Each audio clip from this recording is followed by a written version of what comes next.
ছুটির শুরুতে ঘরে ফেরা মানুষের চিত্র জানাতে রাজধানীর কল্যাণপুর থেকে যুক্ত হচ্ছেন সহকর্মী মনিরুল ইসলাম মিন্টু।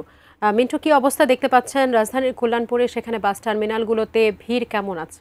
হচ্ছে যে এবারের ঈদে প্রায় ১.৫ কোটি মানুষ রাজধানী এবং এর আশেপাশে মানুষ আসা যাওয়া সেটি চলছে এবং সেক্ষেত্রে সবচেয়ে বেশি মানুষ আজকে নিজ নিজ গন্তব্যে যাচ্ছেন। এর কারণ গতকালকে অফিস শেষ কর্মদিবস, ফলে গতকালকে গুছিয়ে কালকে বিকেল সন্ধ্যা রাতে অনেকেই গিয়েছেন, কিন্তু আজকে সবচেয়ে বেশি মানুষ যাবে।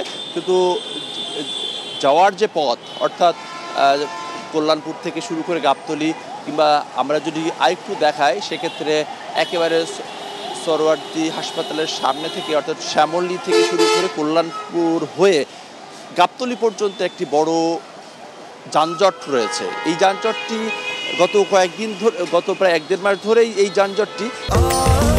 স্বাস্থ্যকর অল টাইম ফ্যামিলি কেক, সব সময় অল টাইম হেলদি লাইফ।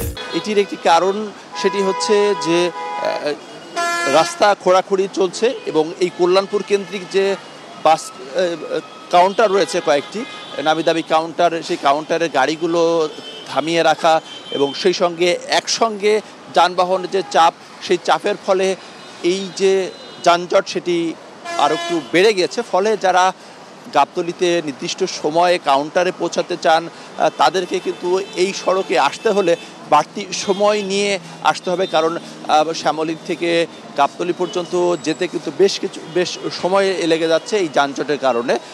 এখানে পাশাপাশি গাবতলীতে গরুর হাট রয়েছে, পশুর হাট রয়েছে এবং সেই পশুর হাটে বলা যায় যে আজকে দারুণভাবে বেচাকেনা সেটি চলছে। ফলে একদিকে টার্মিনাল, আরেকদিকে পশুর হাট, এই দুটিকে কেন্দ্র করেই কিন্তু বলা যায় যে এই যে যানজট এবং সেই সঙ্গে রাস্তার খোঁড়াখুড়ি, সেটিকে কেন্দ্র করেই কিন্তু এই যে যানজট সেটি সৃষ্টি হয়েছে। এখানে আইনশৃঙ্খলা বাহিনীর সদস্যরা চেষ্টা করছেন, কিন্তু চেষ্টা করলে কি হবে, একসঙ্গে অনেক যানবাহন সড়কে এসেছে, সেই সঙ্গে এই কল্যাণপুর কেন্দ্রিক যে কাউন্টার রয়েছে সেটি এবং গাবতলীর যে পশুর হাট, এটিকে কেন্দ্র করেই কিন্তু এই যানজট রয়েছে। তবে এরপরও একটা ঝুঁকি ঝামেলা নিয়েই প্রিয়জনদের সঙ্গে ঈদের আনন্দ ভাগাভাগি করতে যাওয়ার প্রতি বছরের যে অভিজ্ঞতা, সেই অভিজ্ঞতা মাথায় নিয়েই তারা যাচ্ছেন।